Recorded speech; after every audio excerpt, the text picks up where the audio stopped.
like so. Okay, I'm just going to hide the library window for a moment. The first thing I want to look at here is that there's a new consistent transform used inside of Photoshop. And the way that you engage it is in the control strip, just at the top here between the width and the height fields. If the constrain icon is turned on, then you don't need to hold down the shift key to transform proportionally. Okay, you can just grab hold of one of those handles on the corners and go for broke, and it will resize. If you want to transform from the center, then you can hold down the Alt or Option key, and it will do just that. Again, it's just one key to hold down rather than two. Okay, so you might have, there might be a little bit, just 1 second, sorry, there might be a little bit of lag for you there, Ian. Don't worry, it will catch up to you. Don't worry, you'll see it. It just might be a little bit of a delay.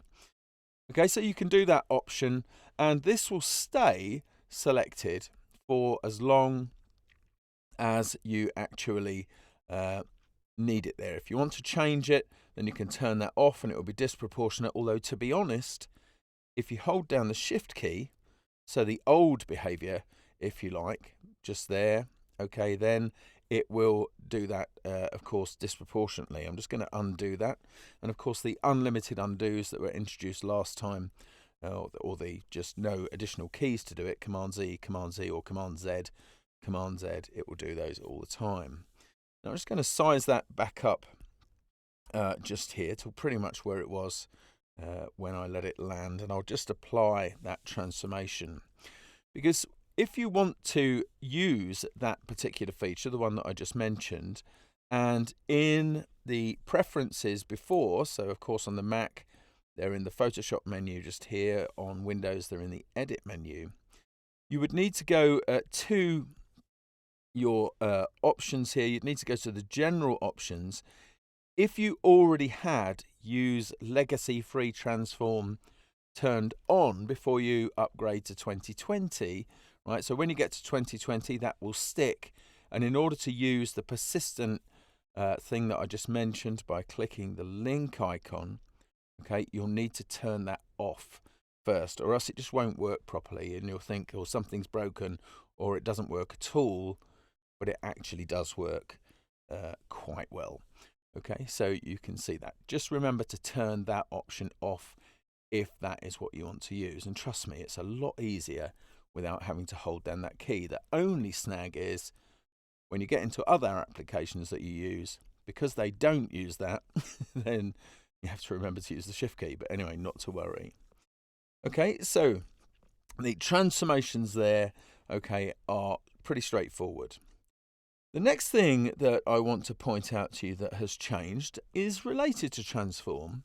And what I'm going to do here is I'm just going to create a new image. Or in fact, do you know what? Thinking about it, I could actually open something else. So let me just go back to my documents here. In fact, I'll close this one. I can come back to it in a moment. So I'll open up this Montan image. Okay, and you might notice that I get a small dialog at the top of the screen that tells me it's downloading something. So here's another thing for you to look at. There is a new emerging format for Creative Cloud. And although it's going to be difficult for me to zoom for you on here, and for that read impossible because of the actual broadcast client, okay, you might notice in the tab just there, of course you won't if you're on a mobile device, and don't strain your eyes trying to do it, okay, that it doesn't say .psd there. This one is saved as a cloud document, so it's a .psdc. Now you don't need to get wrapped up in all of the things around that, okay, because it just works the same way. It's just saved in a different location. And the advantage to that is on any of my systems with my login, right? So I have two here. I have a laptop down in this outside in the studio there, and I have this machine here in the booth. I have one document that is centrally located on the Creative Cloud servers. Okay, and wherever I make a change, then it's reflected automatically for me. Additionally, it means you don't have to keep saving, because periodically it will save for you. Okay, you'll just notice a progress bar just down at the bottom left here. Occasionally will go blue, usually blue anyway, and it will just say saving, and it just keeps doing that so that you've always got a protected version of your work. It's very, very useful. But let me close out this just 1 second. Okay, so looking at the home screen here in Photoshop, you'll see that I have a whole bunch of documents. In fact, some of the documents I have here, such as these two over on the right on the top row, they're actually from Adobe Fresco, which is a mobile drawing app. We'll come back to that later on, and a couple of other things like this sketchy background and so on. They are from Adobe Fresco. The image of the globe in the hands in a couple of places, the giraffe, the juggler just here, and this movie poster, they are all from Photoshop on the iPad, right? So all created in those places, but all synchronized and delivered to me in all of those places, so I can just work with whatever. I don't have to go into a file system and get it. Now, it doesn't mean you have to save that way. So if I just go back into this document here, which of course now it's downloaded, I don't need to do anything with it, and I'll go up to the file menu here and choose Save As, you'll see this dialog to start off with. And this is just onboarding you basically to the new experience, and it tells you a bit more about cloud documents here, or you can save to your computer. Now, if I just DSA this, or don't show again at the bottom there, okay, and I'll just close out that window, and then I'll do Save As again to get to my normal system dialog. Okay, it's going to refuse to do that for me this time. I'll just do Save on my computer, and you'll see here, similar experience on Windows. I can either save that to a location on my file system as I would normally, or I've got this small button that allows me to save to cloud documents. So you don't always have to click through that dialog. That dialog just appears until you're comfortable with the idea. Some things you will want to save to cloud documents, some you won't, and that's the same for me and for the majority of people using them, I would guess. Okay, but it is handy to have for some things. So I'm going to go into one of the linked files I've got just here. Let me just open this one up. Okay, and this one I am going to do a Save As onto my desktop just for a moment. I'll just call this Backpacks here, because we'll come back to this later on. Okay, and I'll show you what this document contains. So you can see there are 3 layers here for 3 different products, and I'm just going to remove the topmost layer and then reintroduce it. Okay, so the original document was generated around this orange and black backpack there. Okay, and what I'm going to do is, or what I did was then added more layers to it. Now I'm going to add a 3rd layer just here from my Creative Cloud libraries. Okay, I've got a library there, and I'm going to bring in this layer 0 file like so, and I want to actually scale that up a little way. Okay, so I'm just doing that again. Don't need to hold down the shift key to do it. But part of the problem I've got here, if I just apply that transform and just hide the library for a second, okay, is that I've got this part of the backpack here disappearing off the side of the document, not an experience that I'd actually want to have there. Okay, so what I'm going to do is I'm going to transform it. Now the whole transform experience, or the warp experience, has changed. There's a couple of different ways you can get to this. Okay, you can either use Command T, that would be Control T on Windows, and then right click and choose warp from there, or if I just escape that for a second, okay, or if you want to, you can go to the edit menu and choose transform and warp from there. So my preferred route is the Command T version, yeah, with right clicking there and choosing warp. Now just take a look as much as you can. Of course, it depends on what device you're looking at this on at the moment, okay? But there are some new icons at the top here, okay, inside of the control strip. And they are how this can be split up. And in fact, you can see I've got a small guide there showing me how these things can be split up. Right, so that's automatic splitting, because before what it did was it gave you a 9x9 grid, but that's somewhat restrictive. Right, now there are a number of ways, right, that you can place new transformation points in here. Okay, so for example, if I hold down my Alt key or Option key, you'll notice that I have these guides. I'll try and do that slowly so you can see it, because of course you might drop the odd frame here where you're watching this live. But you can see those things together, okay, moving. Now if I dropped at that particular point, then you can see I'm creating a new quadrant off the side. Now I'm just going to release the Alt or Option key, and I can do that in as many places as I like.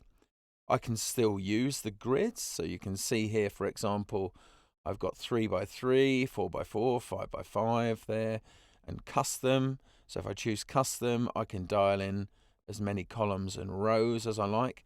This is exciting stuff, I tell you. And then different warps here, which existed before. The warps are just there, but in a different place. What I am going to do is I'm going to choose this option, the middle of the three options on the left at the top of the control strip, to split. And when I do that, it will give me one single line. Now, normally, if you apply them with a click, they're applied bidirectionally. Okay, but I don't want that. I actually want just this one line. And what I'm going to do is I'm just going to click just around about here to place that point.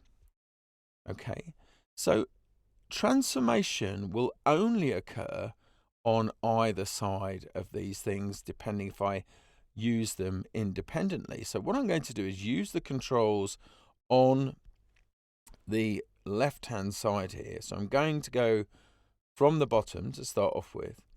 I'm just going to grab that, and you can see that I can bring that in and bend it. Now I've got control handles here which I can reduce as well. You can see they have an impact on that. However, they will have an impact on both sides of the bag also. Now I'll go over to the top and pull this in like so. And there's a number of different ways I could do this. I could actually grab hold of the actual pane itself and pull that in. So then I'm just doing a gentle warp on that strap, and then just as normal, I would just hit return to apply that, or click the tick that was in the control strip. So that ability to be able to come along and make those modifications in just specific areas, if you think about having to do that in other ways, okay, then you would have to you'd have to actually create a separate selection and a layer and do that, and then merge the thing together then from there.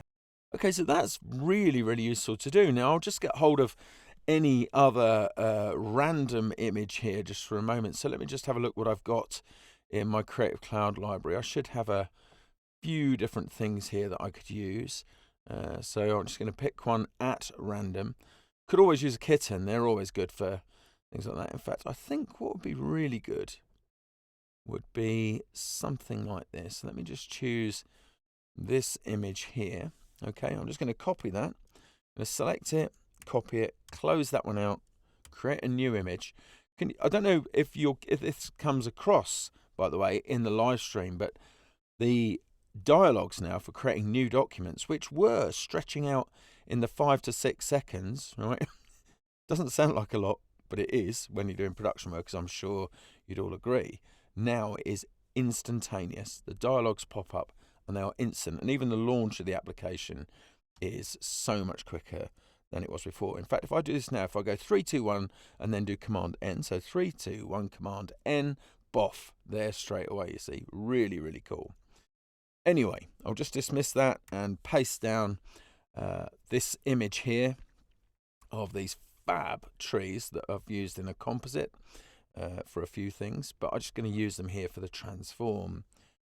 So I'm going to do Command T, okay, to get the transformation up. And what I'm going to do is right click on that and choose warp. Okay, and then I'll just choose one of the preset grids. So just to make things easy, I've chosen 3x3, which gives me those 9 sectors as before. Now you can always add to those if you want to. Remember, it's just the Alt or Option key to come along and add. If you're already hovering over a horizontal line, then it will only place a vertical one, and the opposite is true of vertical lines like so. So that's nice and easy. But you can work with this in a completely different way.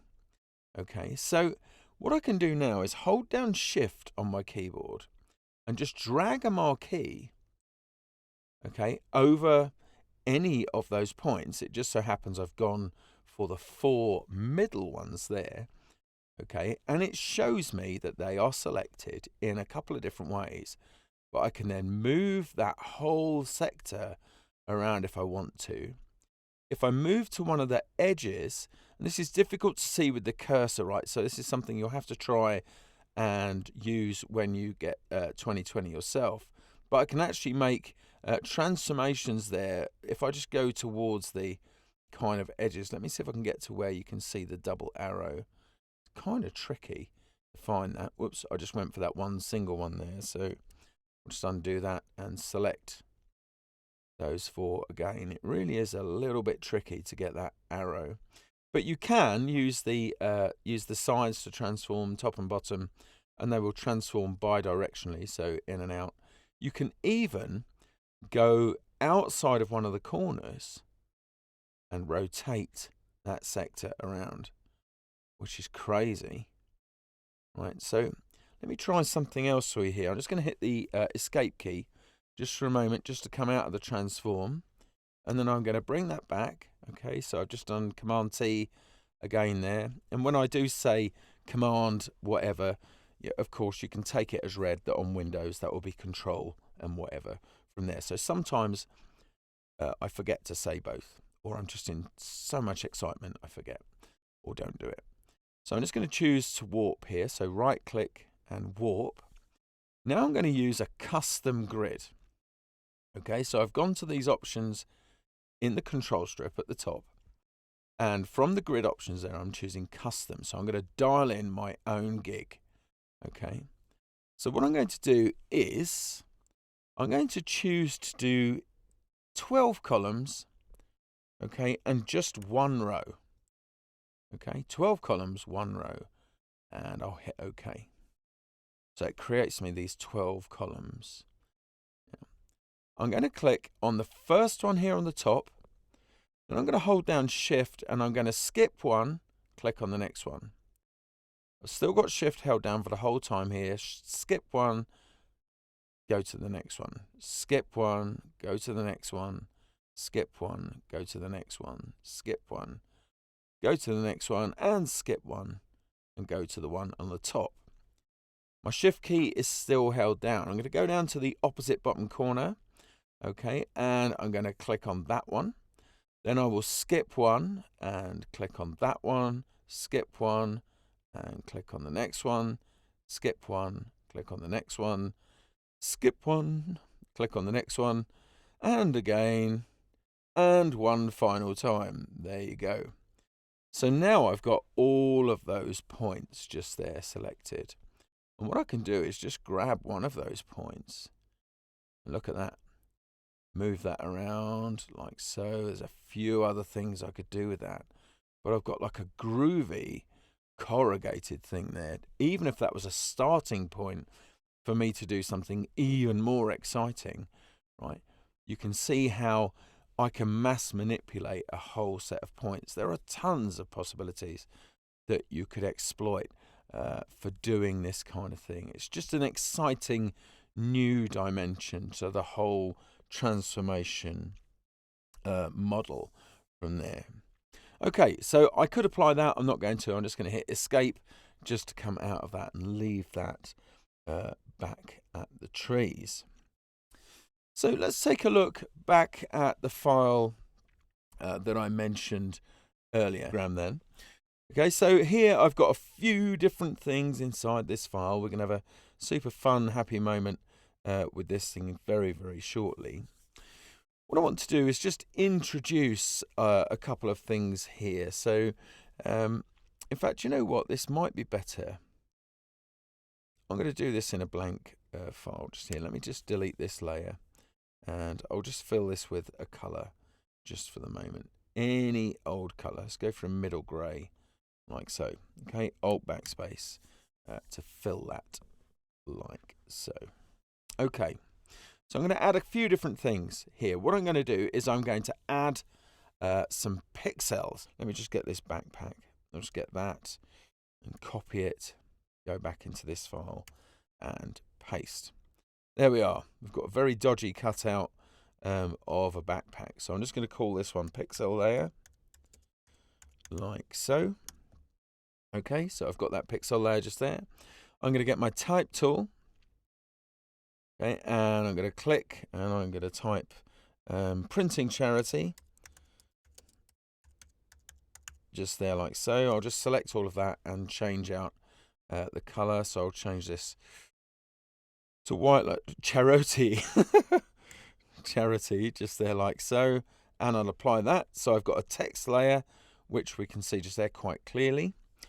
I'll tap U on my keyboard to get through to the vector tools here. I'm going to go for the custom shapes, and I'll come along and I'll choose a custom shape here. Now you might already notice here, right, that there are some differences, okay, to the default experience just there. So let's find, let's use an elephant just there. I was actually at the zoo yesterday.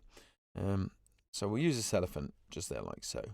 Okay, boom. Like that. Let me just make sure that is in fact a shape layer. So we'll just change the fill color of that just for the moment and make sure that the stroke is turned off. By the way, just in case you're wondering why the lines are all big and bold and easy to see just there, that's because that has been for a couple of years a configurable thing that you can do, especially on high DPI screens. Somewhat difficult sometimes to see all of this stuff. So if you go to the gear flyout just here in the control strip, again, any vector tool active, you'll get the gear flyout for a few things, but you'll definitely get it for this. And so here I can change the thickness to 3 pixels there, like so. You can see I've got a few different ranges. 3 pixels maxes it out. Okay, and then I can change the color. So anything I want to do to make it more visible, and because I do a lot of things like this where people may be watching on a phone, then I'll make that as visible as possible against the background. Okay, and then a few other things as well besides that you've got to play with there. So I've got a shape layer here. It's currently called elephant at the moment, so we'll call it shape like so. Okay, and I'll go back to my selection tool, and that's now deselected. Okay, so type layer, shape layer, pixel layer just there. And what we're going to look at are the new presets. And if you've ever had to visit the preset manager, right, to put things together and just thinking, oh, why is this so difficult? Yeah, well, now it's not. It's much, much easier. Okay, you'll find some new panels have been introduced here in Photoshop. Okay, so let's have a look at a couple of these now. So swatches, of course, we've had before, and that's still in the layout that you're looking at right now. But you'll notice there is also a panel called gradients. There is also a panel called shapes. Right, so these are all new things, and they've got folders inside of them, okay, that show you, that help you to organize. Now you can create your own folders in the panel. So if there's particular sets that you either make yourself, right, or that you bring together from other sets, you can make your own logical groups inside of there. So you can see here wild animals just there. They're still easy to make, still really, really simple to make. So there's boats and flowers. As for the randomness of, you know, what do we do? Leaf trees, wild animals, boats and flowers. No clue. I could ask, but I'm not going to. Okay, so you can organise things. You can even organise subgroups inside of there. So you can select a whole load of things and create a folder in there. So if I just do group 1, you'll see now I've got a group 1 folder that just nests those things. So organise however you like. Now with shapes, that might not be that exciting, but okay, with gradients, right, and I'm sure that most of you have experienced the gradient presets prior to 2020. Okay, maybe you've come across the fabulous spectrum gradients and all of those things. They're all very, very 1998 in many regards, and 2001 because that's the last time they were significantly updated, I think. But they've all been changed, right? So you've got these basic gradients at the top. They're the ones that you would have before, such as foreground to background, foreground to transparent, and black through to white. Then you've got some other things that are slightly more interesting. So you've got some blue gradients here. These are all really nice and soft and lovely. Some purples and things like that. The other ones are still in there. They're just hidden. You have to go to the flyout for that panel, and you can choose legacy gradients there to get to all of that stuff. So if you still really, really need those violent RGB, in fact, like I just have, all right, those violent RGB things, then you can get access to all of that bad stuff in there. It's not bad, it's just different. Okay, and I'm just going to remove that. Okay, so plenty of things to play with in terms of those. Now, a couple of teaching points I can give you here. Okay, first one is, before we even touch the presets, right, so we get the swatches as well so we can see those. And if I just collapse the properties just for a moment, you can zoom to content, right? Very, very useful thing indeed, right? And all you need to do, okay, is hold down the Alt or Option key and click on a layer in the Layers panel, and it will zoom to that content.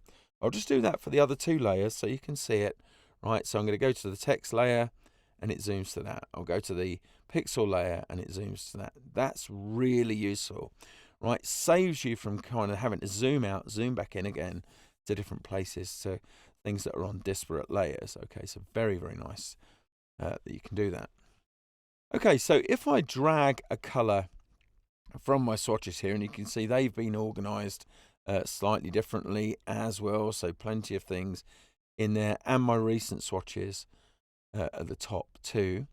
Okay, so what I'm going to do is just pull things from the recent swatches. So if I bring something down and drop it either on the object itself, right, or on the layer, you'll see it recolors that. Now a shape layer, it will do exactly that, right? It will recolor that layer, although there's another way to do it as well.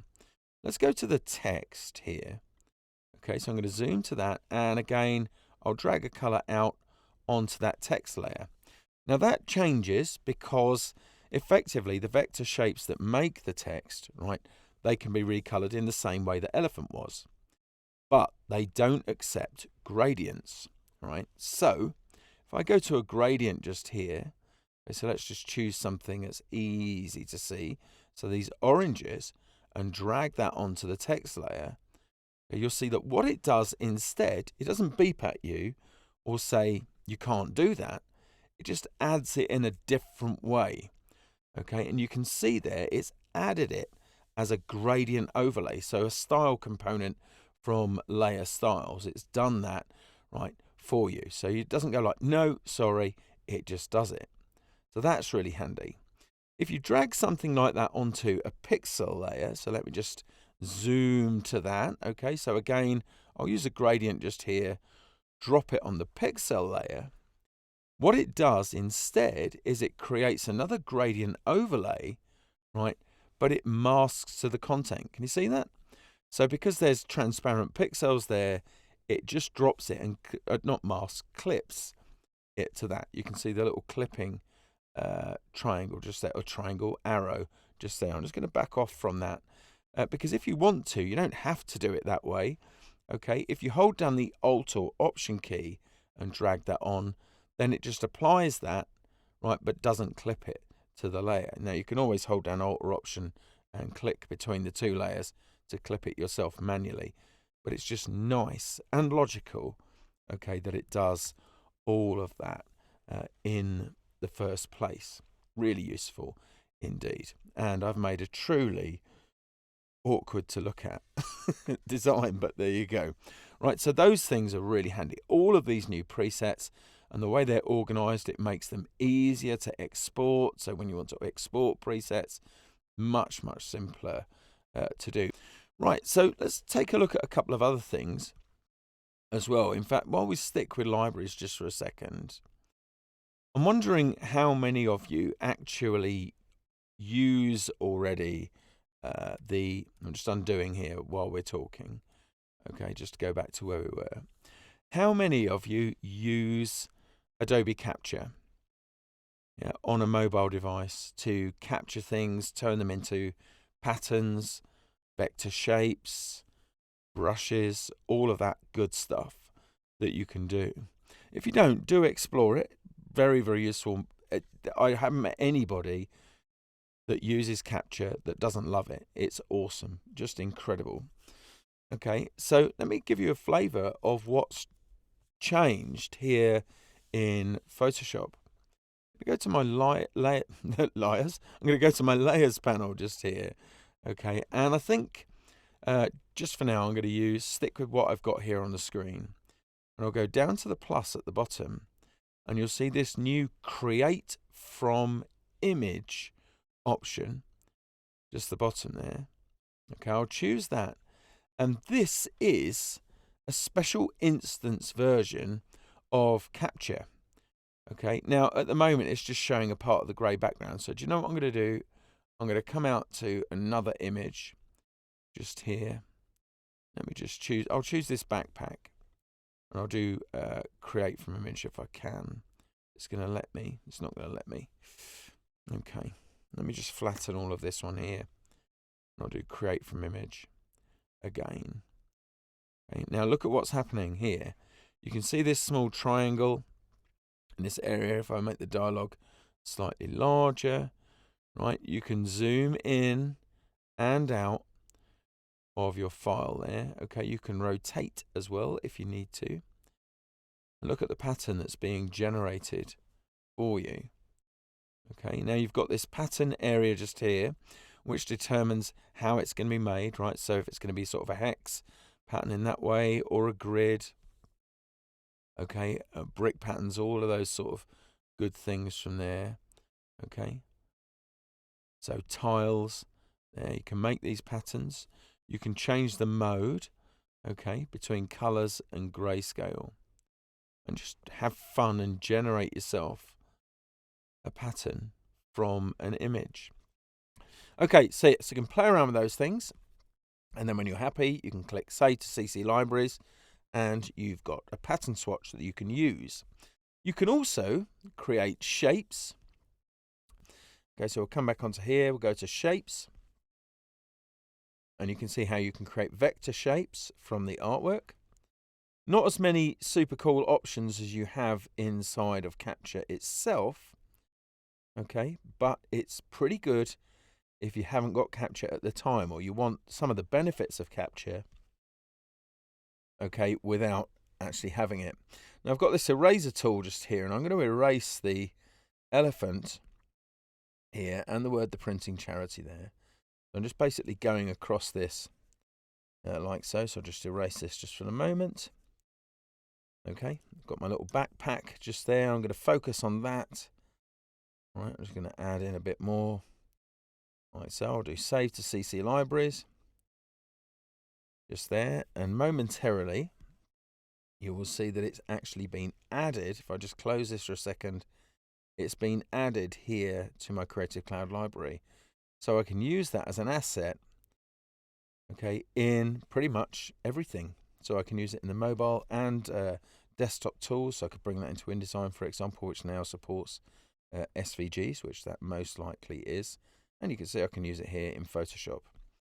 You can create color themes based on an image as well. So that's really useful to create a whole bunch of swatches. And you've got a few different options here for how the colours are interpreted. Of course, with this grey background and the mix mash of colours I've created just there, then not going to get the greatest result. And you can also mix gradients, so it will create you a gradient based on the image. You can move these nodes around, so maybe if I bring that in like so, just to there, bring this one in like so, just so you can see pretty much what's going on.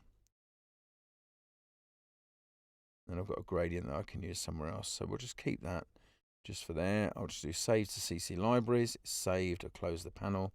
You can always rename these things, so I'll just call that BKPK, just there, like so.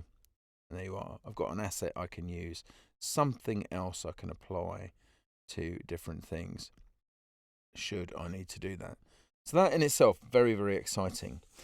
The properties panel, which I hid just a while ago, so I'm just going to double click the tabs of the other panels here and show you what's changed there. The properties panel, of course, exists in Photoshop, Illustrator, InDesign, and a couple of other places. Great way to work, means that you don't have to keep quite as many panels and things open, right, which is a good thing, yeah, because you need that screen real estate to work on. Okay, so with nothing selected, you can see it shows me stuff all around the document. Okay, so if I select something else like the type tool, if I tap T on my keyboard and come along and click to add some type, okay, then you'll see that I've got a whole bunch of things relating to type. That kind of makes sense that it would do that. Okay, if I've got my selection tool and there is an active piece of content, then it will start to show me other things such as alignment and whatever. So if I create a shape here, for example, so we'll just make another shape. Let's use a tree just for a minute there, like so. Okay, all good. There's our tree. You can see it changes and reflects that particular content. If I get hold of that layer just there and then rasterize it, so I go to my layers down at the bottom here, I'll just choose to rasterize this piece of content. Okay, then it starts to show me other options as well. So it really is a work in progress, but it's coming a long way very, very quickly. Very useful thing, and of course I don't have to have dozens of panels open. You can access the wider context of panels in any event wherever you see the ellipsis, so you can click on that ellipsis, okay, and change that out like so. Perfect. Okay, while we're on the subject of type, so let me just clear all of this stuff just here. So I'm just going to select this background color, okay, and then fill that with a nice soothing grey, and then I'll tap D on my keyboard to get the default colors, okay, and I'm going to tap T for type here and come along and type my Instagram handle. There we go, like so. There we are, because it's useful like that. Okay, I'll select all of that and I'm just going to scroll across the character height here in the control strip just to change that size.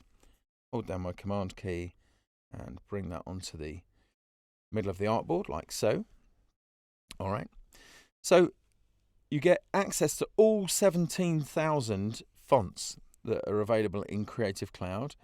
Okay, Illustrator and InDesign have been able to do this for quite a while, but Photoshop's got the full options now as well. So you can come along and pick things that are already on your file system, okay, but you can also select things, okay, from Adobe Fonts. So if I wanted something that was similar to Azo Sans Uber, which is what I'm using just at the moment, I can use this more or less equal to icon just here, right at the top, show similar fonts. And then it will start to show me things from Adobe. So it's having a quick look, right, and saying, oh yeah, these things are fairly similar to that. And maybe there's something I like there. Okay, and what I can do is just come along and tap on this download icon. Okay, and it will go ahead and activate that. Okay, then Creative Cloud will notify me, and you can see it's changed it already. Brilliant. So fast to do that. Really, really quick. So all 17,000 fonts, you can go through classifications for them. And I spoke to the Adobe Stock team last week. They've got some exciting things going on. At Adobe Stock, Adobe Fonts team last week, they've got exciting things going on just there. Okay, let me discard that just now. Okay, we'll come out of that, and in fact, we'll come out of the backpacks just there that I saved earlier, and we'll concentrate on this file. Hopefully, you use layer comps. I would hope so. If you're putting together variable pieces and multiple pieces of artwork. But if you're not, now's a good time to start. It's always a good time to start. Okay, what you can do is this. So I'll show you what the composition of this file is. So on this layer here, we've got a background, which is an image. Okay, above that, we've got what I've called layer 0 here, and that's just my lazy layer naming just from there. But this is a linked smart object that contains 3 layers. I'm going to open that one up, okay, and you'll see there are the 3 layers. Okay, so we've got this backpack at the bottom called lava, this one in the middle called root, and this one at the top called hike. Now I'm going to open my layer comps panel, and layer comps have been around since the beginning of CS. In fact, I think CS2, if I remember correctly. I don't think they were right at the beginning. I think it was CS2. Incredible thing. So that's around about 2003. Okay, so quite a while, but they've just had a bit of loving care. So I've created some layer comps, which is basically here determining the visibility. And if I click here, you can see that it just swaps out the layer visibility in each of those 3 things. So I've got 3 states. Okay, so we've got one for each backpack. I will close that file. I don't need to save it. I'll leave it as it is. I'll show you the next one, which is a strap line. So if I double click on that, this has 3 text layers. Now they're difficult to see with the transparency grid there, but same thing, right? That each one has a layer comp with it, so they can switch really, really quickly. And finally, there is just a simple, straightforward graphic up at the top left, just there. And just to make that slightly easier to see, I'm just going to drag a color onto that layer just to color that up, and you can see it's added a fill layer there for me.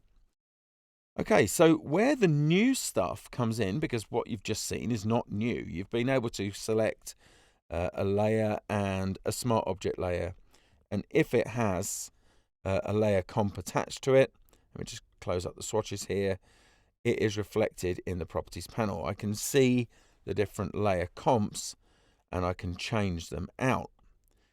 What is new is that you can actually create a layer comp that reflects the different states of those smart objects.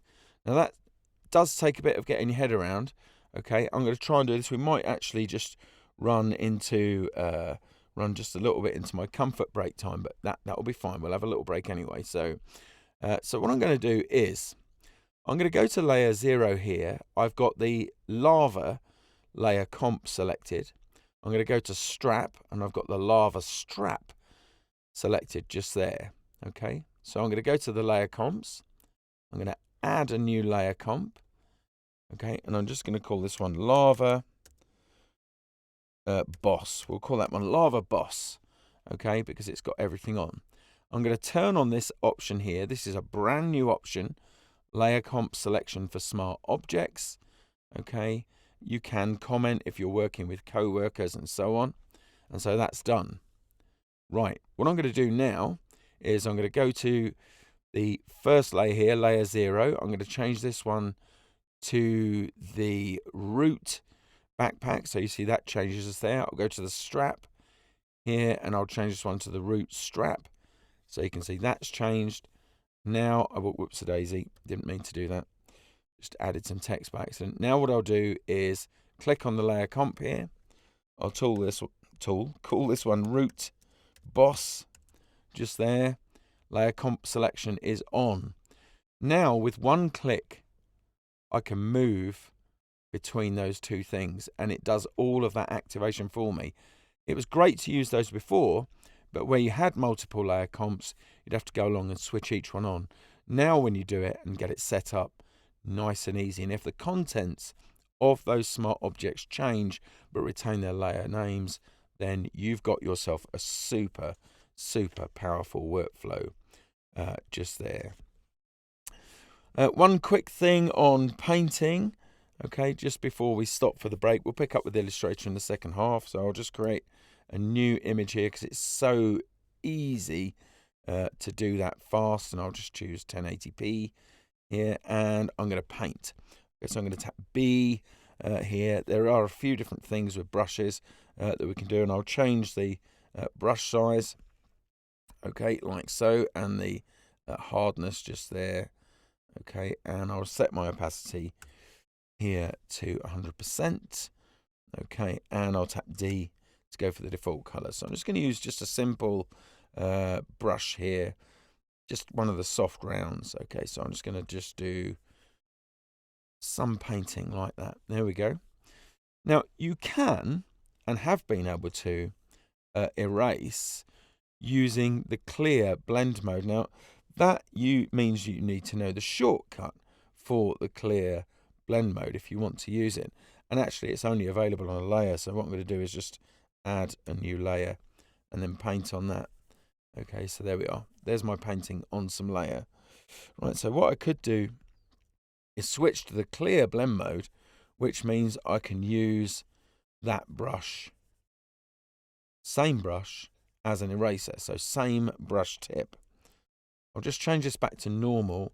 Now I'm doing this really fast because I know what the keys are. I'm going to choose something that's something slightly more complex and just a soft round. Okay, so you can see the effect of it. Okay, but not everybody wants to memorize the shortcuts for blend modes. Okay, so they go up to the menu here and then choose clear, wherever that is. Can't even remember where that is now, there at the top, right? And then they just do erasing like so. Not everybody wants to do that, yeah, and I totally get that. Okay, so they've made it easier for you to do it. If you can find the tilde key on your keyboard, on the layout I have, it's next to the Z key, just there. If you press that, it automatically goes into clear mode. So you've got an option to paint normally, hold down the tilde key, and it just goes into the clear blend mode. They've made that more accessible because a lot of people want to be able to do that. Okay, a couple of other things for you. There's a brand new compositing engine in Photoshop, which is amazing. Okay, if you want to save a file as a PDF, right, so some people do that. Okay, they do save as, and they choose Photoshop PDF from here, or PDF, right, and do that, and then they've got 2 copies of their file, or it just stays as a PDF in there. There are several advantages to doing that, especially if you've got mixed of pixel and raster content in there, pixel and vector content, and that's useful. Now what it does is it just creates you a new file and leaves the current working file alone, which is what most people wanted to do. If you use the 3D tools, there's some improvements in there as well, mainly around formats that have been removed. So Flash 3D has been removed from the 3D import types, and the VRML option has been replaced with the more modern version for that. So that's pretty much it on Photoshop in a whirlwind. So we're back. We're here. It should take you just a moment or two to catch up with me. Slight delay on the feed there, which I can see, but that should be working any second now. And where we're going to go next is we are going to go to Illustrator, which is going to be very brief because, to be honest, Illustrator's main changes this release have been around performance. Okay, so this is kind of getting Illustrator ready for the next stage in development. All of the programs have been undergoing this. Photoshop's kind of working its way out of the tunnel of that just at the moment. Okay, but Illustrator is kind of in it. InDesign is kind of making its way through it as well. I've spectacularly managed to fire my Apple Pencil down to the back of the booth, so not to worry. We'll find out later on. That's in case you heard what the bang was just then. It skidded off the table. Yeah, so mainly performance-related stuff. Okay, so that's what it's all about. All about making sure that the app is ready for the next generation of things. So this bit will be fairly quick. So let's get me off of the screen and let's go ahead and take a look here. So, no, don't really need any pre-prepped assets for this one at all, because it really will be kind of quick. So let's start off with a new document here. Okay, and we'll just do just a straightforward, nice glary document like that. Wow, that's really bright in here. There you are. So let's have a look at what we've got. So speed is the main thing, as I said, right? So making improvements on screen. Let's have a look. I've got a couple of comments there. That's really good. Oh, I'm glad you're enjoying it. Yeah, I can't zoom on this particular thing, so just to cover that before I go into this.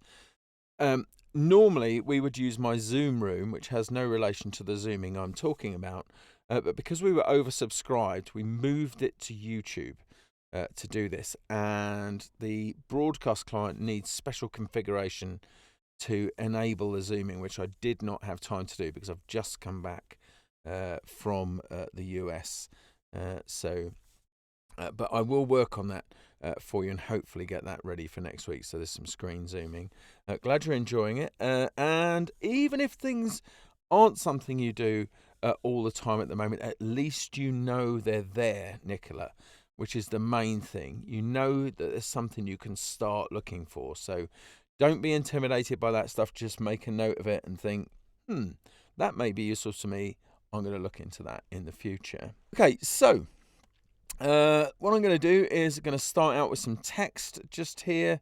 Okay, I'm literally going to type, and I'm going to, in fact, if I just actually zoom up the text just for a minute, so let me just make the text nice and big just there so you can see it. I'll try and make it really, really easy for you to see. Okay, so I've got this like so, and I'm going to say, I love the, okay, and I'll create a line break there, and I'll put printing and another line break and do charity like so.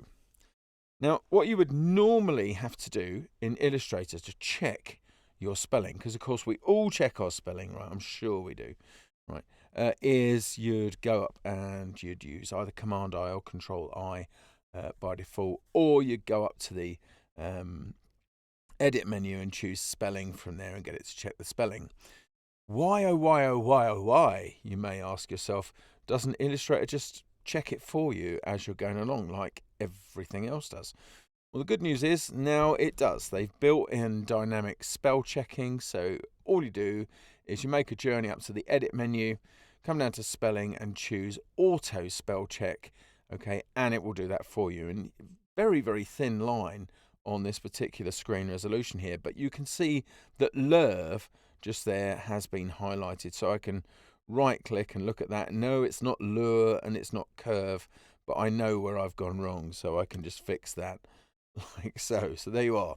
Dynamic spell checking, small thing, right, but nonetheless important.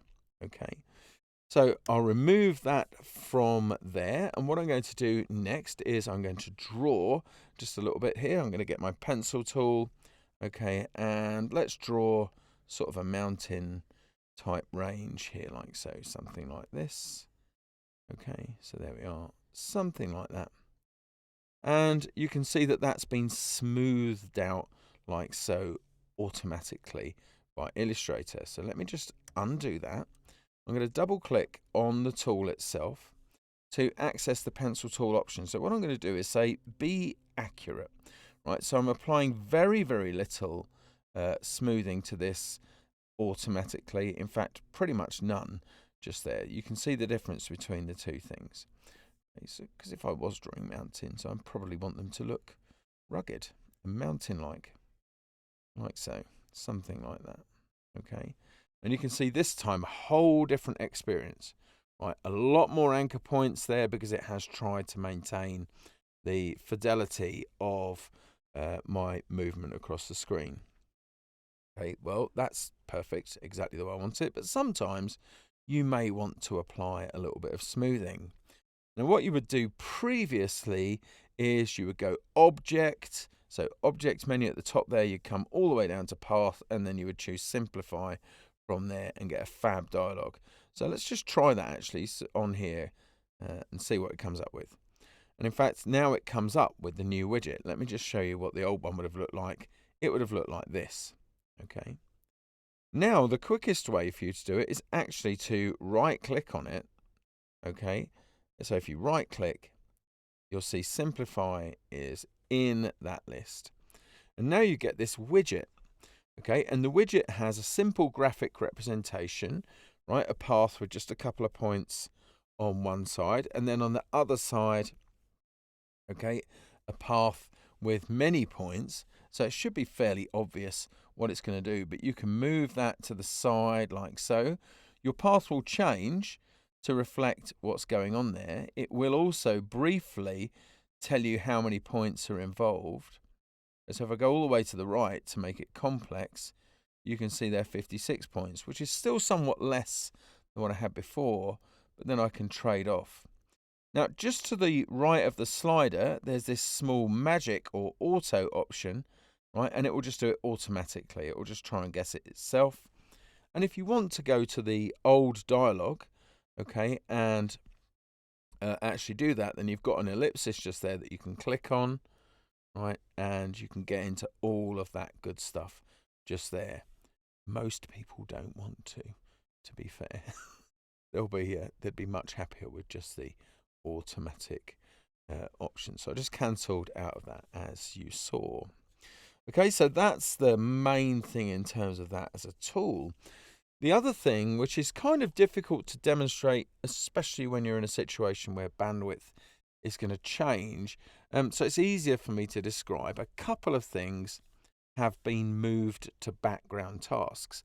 Now, background tasks are very, very useful because when you're using background tasks, you can get on with other pieces of work.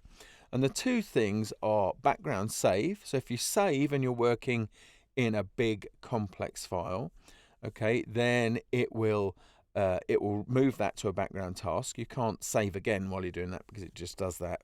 But you can open other documents and you can continue working on a document while it's saving. So that's useful. And similarly with export. If you're using a couple of the export commands, not all of them, so export assets it doesn't work on, right? But a couple of the other things for export, when it's got to do a lot of complex calculations and maybe render some graphics and things like that, that is moved to a background task. So much, much easier. Fantastic. There you go. Right, what I'm going to do then is I'm going to just close that particular document from Illustrator because that's it. Now, a lot of people have said to me, there's not much going on with Illustrator this time around. And I've explained to them the same as I'm going to explain to you right now, is that, you know, you've got a certain amount of money to spend each year on doing stuff and fixing stuff, and you can't magic people out of thin air to do it, right? And it's more important to bring the application up to date, ready for the next gen of stuff, and making sure it's more stable, you know, because it does tend to get a bit, it's my favorite product, but it does tend to get a bit flaky sometimes. So much better to do this remedial and improvisation and preparatory work now and get it ready for the future and just add a few extra little things in. And there'll be more to come throughout the year, I am certain. Okay, so what I'm going to do is launch InDesign. I'm not sure if InDesign is going to launch on this screen or another one. I'm kind of hoping that it will launch on this screen, and I'm also kind of hoping that it is actually up to date. Let's make absolutely sure. Oh, brilliant. It's not. So we'll just update that while it's running from there. That should have actually happened this morning. I don't know why it hasn't, but it does give me a chance. I can always dip into Dimension while this is doing it, it does give me a chance to show you the new Creative Cloud desktop app, which used to be just a small thing that lived up in the top of a Mac menu bar and the bottom of a taskbar on Windows, but now it's a whole big fully featured app, and it's very useful, especially if you're trying to learn things about the apps and you want to do it in bite-sized chunks. Okay, because what you can do with each of these things is you can click on this little tutorial thing just here. So if I go to this one for Photoshop, in fact, I'll go to the one for Lightroom just because I like what's on there. Okay, so you get to know what Lightroom does, just in case you don't know what it does. Okay, on which platforms it's available on. So you can see Lightroom is available on a desktop, mobile, and web. Okay, so it's available in all three places. You can see things that work well with it. Okay, and then you can connect with the feeds, the social feeds for those things, if you want to do that as well. And then you've got some small courses in there and some small task-based things that you can learn more about that on. So that's really useful. I'll go back to all apps just here. You can see that that's quite happily updating just there. Not a great thing to do during a live feed, but there you go. I've got to.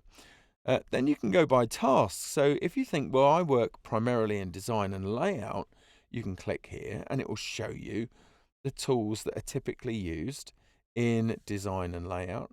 Okay, so the more modern version of Photoshop right here, Illustrator that's in there, InDesign, right, all of that stuff tells you when things are new. Okay, Acrobat, InCopy, so if you're doing collaborative work on InDesign documents, sending them out to people, then that's a great thing to use. Dimension, which we're going to look at in just a moment, and then Bridge, right? And then you can look at some of the other services that go with it, okay, things that you can use, and then some of the mobile apps that work with design tools, each of which has this learn content, some of which is produced by my very good friends on there, and shortly by me too as well. Okay, so we're doing those things, all useful there, and lots of other links besides. So it really is a very, very fully featured app, and you can get to your work from it as well. So you can go to your Creative Cloud libraries, you can go to your files, your cloud documents, all of those different things, all in one place, which is nice.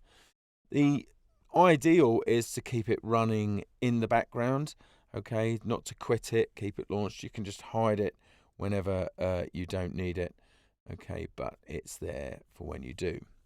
So we'll pop back to InDesign, we'll loop back to it, as they say, and instead we will just jump ahead, right, and go out to Dimension. Now, if you haven't used Dimension before, okay, what it is, okay, it's an app that allows you to composite together 3D content, models from various different places, some starter models, and use your artwork and imagery to create convincing composite shots, right? Product visuals and a whole other bunch of things besides. And if you go into it, you'll find there's a nice little interactive tour which actually gets you working inside the application. Very friendly, very lightweight, really nice. And you can also see some inspirational content, find out all the things that are new. So there's quite a bit going on in Dimension at the moment. And you can see a whole bunch of things just there. Let's just create something new just for fun. This is what the interface looks like. It's one of the new generation of interfaces. Hardly any panels. Okay, so you can see here if I go to Window, just here at the top, hardly any in there. Okay, so here's Dimension. Like I said, very lightweight, contextual user interface. Doesn't show you all the panels all the time, shows you things relating to what you need to do. So I'm going to get some starter content here. I'm actually in my Creative Cloud libraries, but I'll go to some of the starter assets that are included. Who doesn't love coffee? So let's drag in a coffee cup like so and pop that in, and it will bring in that 3D model and load it like that.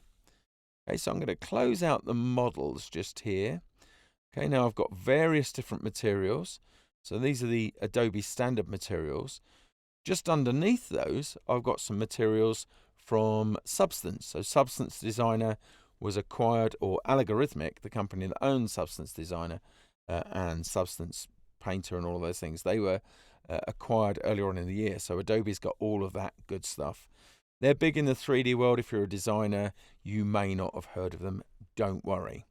So I've just dragged a cardboard material onto the whole model. Not what I wanted to do, but you'll see that the scene here has changed and says, hey, there's a coffee cup. And in the coffee cup, this is at the top right, there's a cup and a lid. So I'm going to choose the lid just there, and I'll choose this glossy plastic and drop that on top. And so now I've got that. You can see it's very, very drag and drop, very, very easy to use. Okay, so I've got all of those things, and I've got some lighting here, directional lights, environment lights, which are brand new. Okay, some brand new things around lighting. Then I've got some images as a background. So let's bring in maybe this table like so. So I've just dragged that in. Now, what's happening there is a couple of things. It's being analyzed by the software using its artificial intelligence, okay, and working out a few things. It's thinking, okay, there's probably internal lights in this shot. It's an indoor shot. It would know that. It would say there is a major light source behind, right, which is quite bright. You know, a couple of other light sources in there and some reflections. It understands those things. And so what I can do here is go to this action section on the right hand side and choose match image. So if I choose that, I've got a few different options. So do I want to resize the canvas to the image aspect ratio or the image size? I'm actually going to say no, don't do that. Do I want it to create lights? Or do I want it to just create outdoor sunlight or multiple lights or an abstract? I'm going to say multiple lights, do that. Match the camera perspective, okay, which is something else that the artificial intelligence has worked out. If I hit OK, you can see now it convincingly looks like that cup, okay, is down. It tells me what it's done. So it says use these things. You can adjust them if you want to, and so on. Very, very friendly in the tutorial department is Dimension. And it's added 3 lights. I can change anything about those lights if I want to. I can change, so I can identify which one's which, for example. I can change the intensity of a light. You can see that side of the cup getting slightly warmer just there. And let's go for the one in the middle. Let's see what that one is. Let's push the intensity up. There you go. You can see that's the main light just there. I think I'll go back to the first one, directional light, change the intensity just to warm up that right-hand edge there. I could change the color. So it's worked out all these things itself. Yeah, do that. Really cool that you don't have to sit and try and work that stuff out. Okay, and then a few things around its size and more besides. I can select the cup here. Now, a brand new thing in Dimension is you've got this new universal widget, okay, which allows you to do various different things. So move it, okay, along different directions like so. You can also scale it. So the squares here, if you've ever done any 3D work, you would know that the squares represent scaling.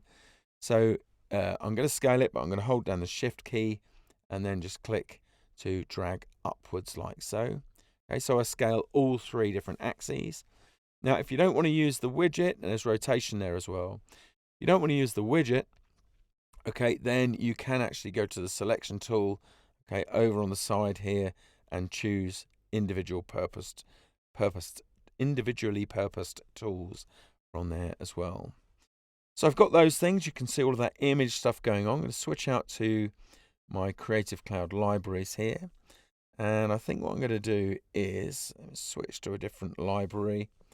I'll use my Design Ninja library here. Let's get a Design Ninja decal on this cup. Okay, so there you go. You can see the cup been placed on the cup. Let's bring it around so it's just into the light there. And you've got various different controls, so you can rotate that around if you need to. You can resize it. Okay, and if you hold down Shift, then it will resize on both axes. It just applies nicely as a decal. I think I'll bring in also the ninja character. So I have 2 decals on there. You can change their stacking order over here in the scene panel, which you can see has changed yet again. Okay, so I'm just going to resize this one down, bring that on like there, like so. And do you know what? I think I'm going to actually change the material of the cup.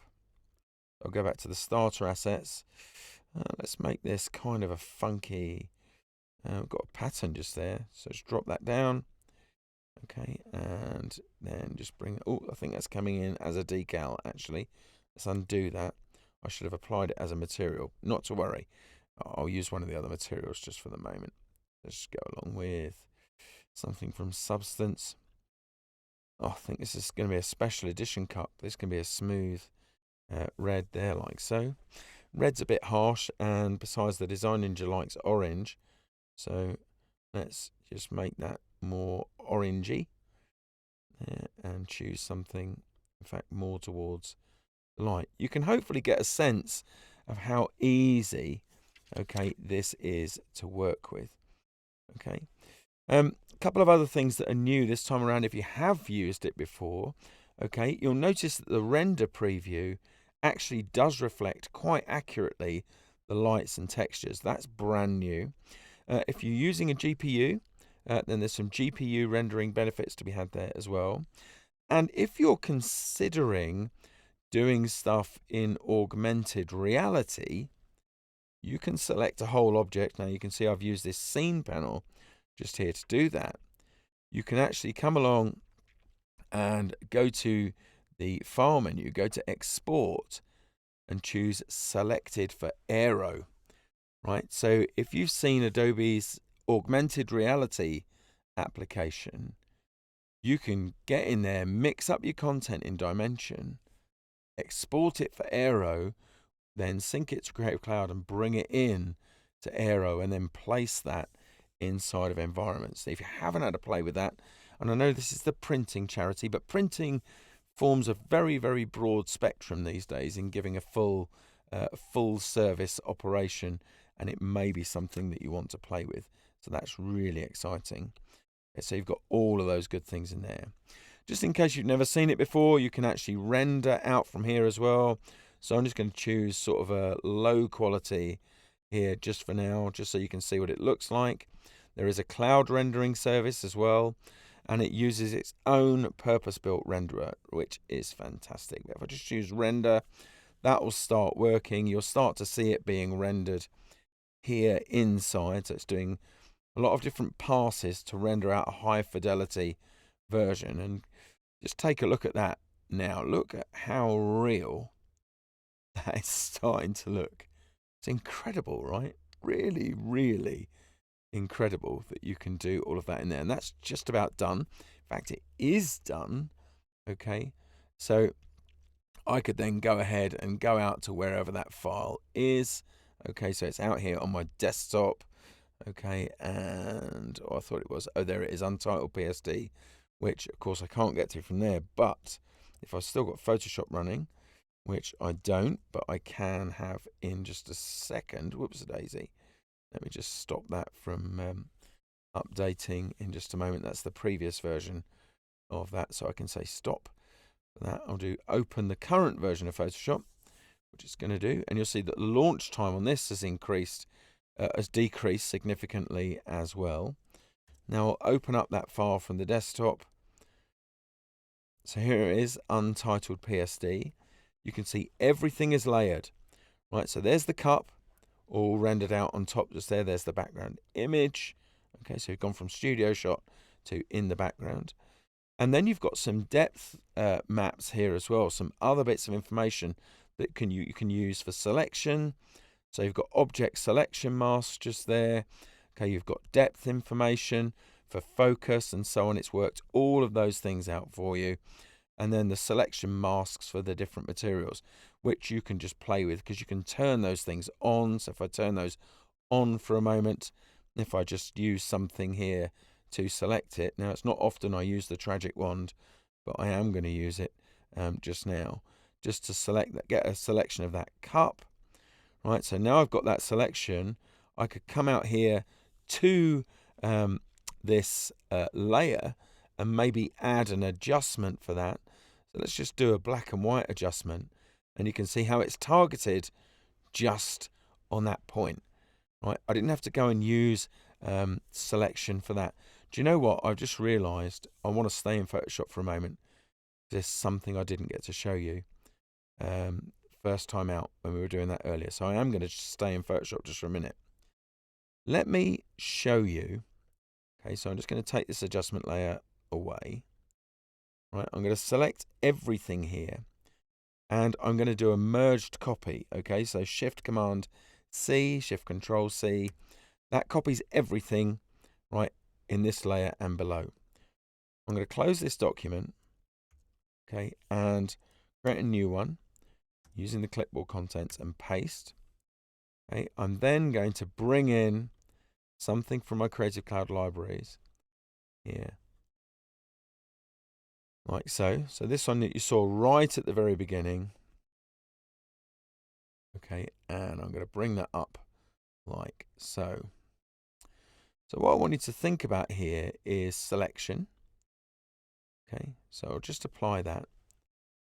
Now select subject was introduced into Photoshop a couple of years ago. Okay, if you've never used that before, this is how it works. Select subject, and it uses artificial intelligence and machine learning to work out what the subject is on that layer. So it's just having a quick look, and now it's created a selection boundary around what it thinks is the subject. I'm just going to tap Q on my keyboard just to change what you're actually seeing, just to make it easier for you to see. Okay, you can see that? Not a wholly bad job. Now there is a brand new tool that you can use, okay, to focus where that selection is taking place. I'm going to deselect that and hide that layer and make the layer underneath active. In the toolbox here, I'm going to go to the ellipsis, click on it, okay, and what I'm after is actually, sorry, it's moved, it's up here, it's with the quick selection tool. This one here, the object selection tool. Watch this, because it's nuts. It's set to a rectangle at the moment. If I draw a rectangle around the cup, it will look at it and work out what is cup and what is background. There you go. If I tap Q again, not bad. Does need a little bit of refinement in this particular instance, right? But not too much. That's crazy. Let's go back to this one just here, this layer, make that active. I'll use the object selection tool here just to drag around that. See, much quicker results here, but a few areas that could do with a little bit of work. Let's zoom in just here. So some areas here that I could do with deselecting. I'm going to change the mode here to lasso.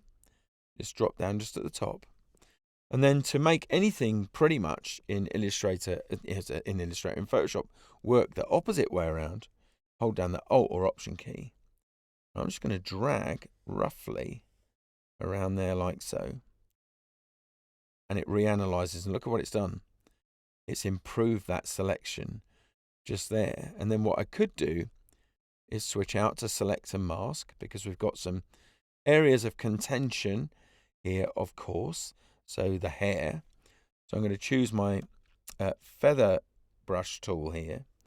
Okay, so my refine brush, not feather, my refine radius tool, or refine edge. Let's make that slightly smaller. Okay, and I'll also change the preview. At the moment, it's on an overlay. I'm going to change this to onion skinning, so you can see some of the background through it as well. Okay, you can see here that if I make that more or less transparent, like so. Okay, now what I'm going to do is just brush along here and get it to reanalyze that hair. Look at that. It's improving it literally on the fly. Now I need to make my brush slightly smaller for in this area here, just so it gets an idea of what I'm after. Okay, and it's making improvements around there. Now this is sort of semi-transparent, this area of hair here, because hair is a living, breathing thing taking on part of the atmosphere, okay, around it. And what I can do is use this option here, decontaminate colors. It will now create me a new layer with a layer mask. I hit OK, and look at that. Boom, in just a few seconds, it's done those things for me. Can't believe I didn't show you that in the Photoshop first run, but it's, I guess, because I was checking the comments and everything at the same time. But there you go. That's fantastic. And we started that whole journey from Dimension, where we were doing this coffee cup, creating that using 3D models. Even if you haven't got any 3D modeling experience, you don't need any, because it's an assembly product, not a building product. You don't need to get down in all of the weeds with all of that stuff. You can just play with it and create these fantastic results. Even if you were doing something like visualizing a piece of printed matter, there are various different starter assets inside of here. So if I just go back to the starter assets and then filter down for models, right, there are some printed brochures, boxes, all different little things in there that you can find, and there are even more on Adobe Stock that you can use as kind of starting places. Generate your own artwork, bring it into your Creative Cloud library, plop, drop it down on there, and you're done. Excellent. Right, so I'll quit out of Dimension. How are we doing? We are pretty much on time. So let's just come out of that. Okay, and I'll go back to my Creative Cloud app, where InDesign has updated, InDesign version 15. Right, and we'll hit open just here, so that starts to launch. Now the launch time has been reduced by about 25%. Now there might be a couple of things that slow it down just a tad on here. The broadcast client will be one of those things. The second thing will be that it's jumped across onto another screen. So let me just bring that on to this screen. So it needs to switch it across here like so, and then you will see it. So the whole experience changed right from launch, really, in that you get this nice little thing. So when they introduce new content now, you get to see a box like this. What's new? So SVG support is there finally, including animated SVG. And if you are using SVG or SVGZ assets, including animation, the animations will preview inside of the EPUB preview editor. Of course, they're no good to you, animations, if you're doing them for print, perhaps, right? But they are useful if you're doing something that is maybe a total cross-media campaign. We'll have a look at all of these things in some detail in just a moment. So we've got column rules in text frames, PDF comments, and open type variable fonts. If you've never seen open type variable fonts before, you're in for something of a treat. So stay tuned for that. What I'm going to do is open a document from Creative Cloud. And I'll just open this up like so and open this catalog. And I'll just go up to the first cover page just here, just for the moment.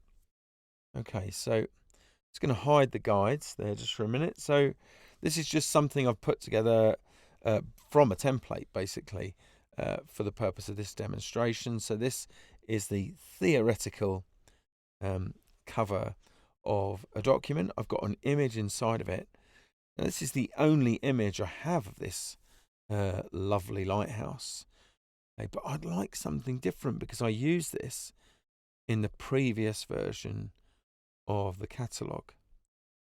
So what I can do here is actually search for more content, okay, using Creative Cloud libraries and Adobe Stock. So if I go to my CC libraries just here, just for a moment, I'm going to change the libraries that I'm using here, okay? So I'm using this Design 2020. What I'm going to do is right click on there, and I have this new command, find similar images. And what it will do is it will upload a snapshot of the image that is currently inside of that frame to the Adobe Stock servers. And Adobe Stock will start performing an image search based on that content, and then start to bring me back some results. Now, you can actually fine-tune this if you want a specific area of an image to be analyzed more than everything else. You could reduce the frame size, okay, and focus on a particular thing. So just for the sake of argument, I could reduce the frame size here, maybe more around the lighthouse, and then search based on that, and it would narrow down that search. But for now, I'm just going to choose find similar images, and you can see that it starts work straight away. And look at that, bang. Now, I defy you, right, to do that quicker, yeah, using other conventional libraries, right, and so on, because you'd have to get a copy of the image and then ingest it into whichever other stock provider you're using. And I don't sell this, right, but I'm bowled over by the power of it, which is perhaps why I sound so enthusiastic about it, because it's just slower. This is so fast. Okay, now you can see here that this is the image that I used originally, and it tells me that that image is already licensed to me. And it starts to show me some other content here, which I can go through. Now, some things are based loosely on the content, but others are remarkably close. Now, that is actually a video asset just there. So I could narrow that down, and say only show me photos and whatever else. But I'm fine with it just at the minute. And I go through. This one's kind of nice. So what I could do is just say preview this in InDesign 2020. So I'll just add that. It brings me a preview into my library. Then I've got access to that content. This would be an easy way to do it. Just drop it into that frame like so. There you go. Just like that. Nice. And if I'm happy with that, so maybe I then show that to someone in my team, or show it to a stakeholder. If I say, yeah, I really like that, then I could go ahead here with my separate Adobe Stock account. I can simply click on that icon. It will show me the image, tell me how many licenses it's going to erode. Okay, so I've got that. Let me move through to the next page in this layout. Quite often people want to work with lines, dividing columns. That's something that has been added into the frame options. So this is a single frame, okay, with 3 columns. If I use the command to get to those options, okay, which is Command B, Control B on Windows, you'll see I've now got this new column rules option here. And if I turn on column rules, if I turn on preview, you'll see they're added in between. Okay, and then I can model those the way I want. So if I want them to be like half a point and choose a particular color for them, then I can do that from there. And even, in fact, a particular stroke type, if I wanted to. If I wanted to do thin, there like so, then it will update all of those. There, thin won't work terribly well at just half a point. It's designed to be things that are slightly bigger. So I've gone to 2 points. But if I go even further, if I go to 5 points, you'll start to see those double strokes just there. But normally I do that around about 2. Okay, and there you go. So column strokes added in just now, which is column rules rather, added in just there. Let's have a look at the variable fonts option, because that is very, very exciting. So let's try and do this option first. It's going to get some text here, okay, and I'm going to go to my properties panel, which has got all of my options in here that I'm likely to need. I'm going to come down to the character options, and I'm going to choose one of these variable fonts, okay. Quite often at the moment, so these are open type fonts that have special characteristics built in. You can identify them easily because they normally, at the moment, have the word concept attached to them. So this is Acumen variable concept. Okay, it will tell me a little bit about variable fonts just there, but here's the exciting thing. Where you'd have all of these different font families or different family members of that font file in there, you can actually access them in a completely different way. Okay, so I can click through here to my ellipsis and see various other options in there. I've also got this small icon here, variable fonts. Now I can dynamically change the weight. And for the amount of variants it can cycle through, which is what you're doing, cycle through all of the variants, but in a more interactive way. So I could change the character width. So I can go from extremely compressed up to expanded here, because this particular font does have those variants. If it doesn't have them, then you haven't got it. And because it's also got options for slanting, yeah, so you can have semi-oblique through to italic and so on, or the other way around. All of those things changed like so, and that's exciting stuff. Illustrator has these too, so you can explore those in Illustrator, and it's got a few other things as well to play with. But what I'll do here is just run through very quickly a couple of the other things that are of interest, probably of interest to you, okay, for InDesign particularly.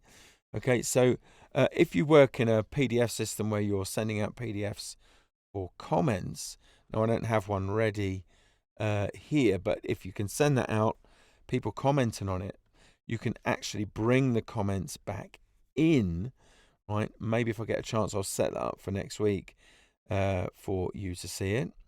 Okay, all of the flash formats have been removed. So before, if you were doing things like for InDesign Publish Online or for EPUB, using those things, so if I just go here to interactive for PDF, which is a very, very bad misnomer for this, to be honest. And I'll bring in a couple of other panels here. So if I go window, and I'll do interactive and animation. Okay, so I just need to bring that panel down onto this screen because it's still launching on the other one. There were a whole bunch of things in here, presets, that said flash above them.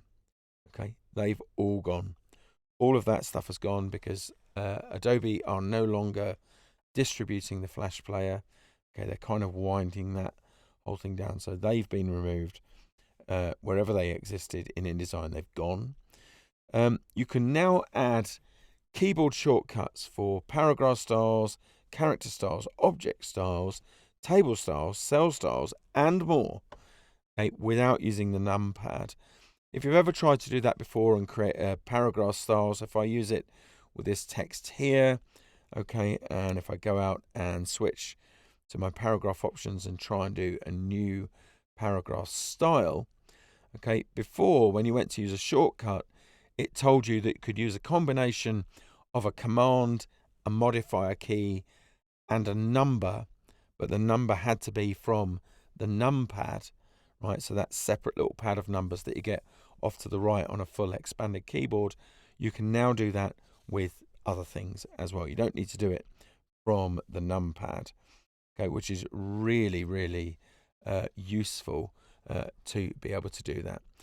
But anyway, in the main design tools and dimension, you've got an idea of what's going on just there. But other than that, all it remains for me to say now that it's been great having you here. I really appreciated you coming along. I hope you've got stuff from it that you can take away, use directly if you can, think about otherwise, right? So plenty of options that you can examine there and think about if they're useful for you and your own workflow.